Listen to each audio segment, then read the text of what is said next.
പാലക്കാട് എല്ലാ കാലത്തും പരമ്പരാഗതമായി ഇടതുപക്ഷത്തിൻ്റെ അടിയുറച്ച കോട്ടയാണ്. ഈ തദ്ദേശ തെരഞ്ഞെടുപ്പിലും അതിന് ഒരു ഉലച്ചിലും സംഭവിച്ചിട്ടില്ല. അതുകൊണ്ട് പ്രചരണങ്ങൾ പലതും നടക്കും. നമ്മൾ ഈ വിസ്മയങ്ങൾ സംഭവിക്കുമെന്നിങ്ങനെ ഉരുവിട്ടുകൊണ്ടിരുന്നല്ലോ. കുറച്ചു കാലം അതായിരുന്നല്ലോ ഒരു മന്ത്രം പോലെ ഉരുവിട്ടുകൊണ്ടിരുന്നത്. അപ്പോൾ അത് കഴിഞ്ഞിട്ടിപ്പോൾ പാലക്കാടിനെ കുറിച്ചാണ് എന്നേ ഉള്ളൂ. ഒന്ന് പൊളിയുമ്പോൾ മറ്റൊന്ന്. അപ്പോൾ ഇപ്പം പക്ഷെ ജനങ്ങൾക്കറിയാൻ താല്പര്യമുള്ള കാര്യം ശബരിമലയെക്കുറിച്ച് എന്താണൊന്നും മിണ്ടാത്തത് എന്നാണ്. എന്തുകൊണ്ടാണ് ശബരിമല ഇപ്പോൾ മാധ്യമങ്ങളുടെ ഒന്നാം പേജിൽ നിന്ന് പതുക്കെ പിന്നിലേക്ക് പോകുന്നത് എന്നതാണ്.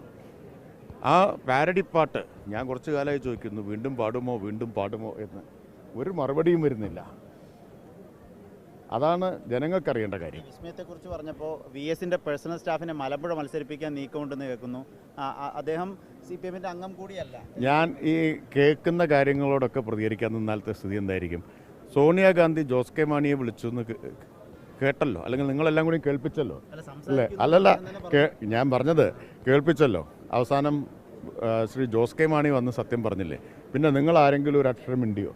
അപ്പോൾ ഇങ്ങനെ പലതും ഇനി കേൾക്കും. കേൾക്കുന്നതിൻ്റെ ഒന്നും പിന്നാലെ പോകാൻ തൽക്കാലം ഞാൻ ഉദ്ദേശിക്കുന്നില്ല.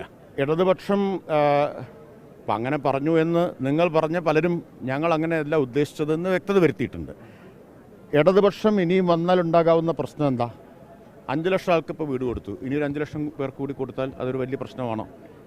ഇന്നിപ്പോൾ നമ്മൾ സ്ത്രീ സുരക്ഷാ പദ്ധതി ഉദ്ഘാടനം ചെയ്തിട്ടാണ് ഇരിക്കുന്നത്. 32 ലക്ഷം പേർക്ക് അതിൻ്റെ ആനുകൂല്യം കിട്ടുകയാണ്. അതാണോ ഇടതുപക്ഷം വീണ്ടും വന്നാലുള്ള പ്രശ്നം? അതുപോലെ മുടക്കമില്ലാതെ 62 ലക്ഷം പേർക്ക് 2000 രൂപ പെൻഷൻ കിട്ടുകയാണ്. പണ്ട് 18 മാസത്തെ കുടിശ്ശികയാണ് UDF വന്നപ്പോൾ ഉണ്ടായിരുന്നത്. ആ കുടിശ്ശിക തീർത്ത് പെൻഷൻ 2000 ആക്കിയത് പ്രശ്നമാണെങ്കിൽ പ്രശ്നം തന്നെയാണ്.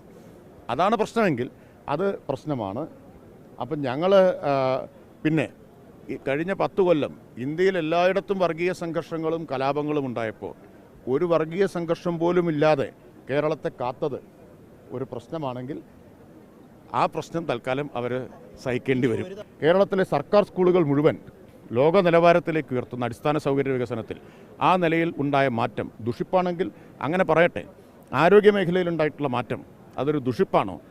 ആദ്യത്തെ ഹൃദയ മാറ്റം ശസ്ത്രക്രിയ കേരളത്തിലൊരു സർക്കാർ ആസ്പത്രിയിൽ നടന്നത്, കരൾ മാറ്റിവെക്കുന്നത് സർക്കാർ ആസ്പത്രിയിൽ നടക്കാൻ സൗകര്യമൊരുക്കിയത്, ഇതൊക്കെ ദുഷിപ്പാണോ അല്ലയോ എന്ന് ഈ പറയുന്ന ആളുകൾ പറയട്ടെ.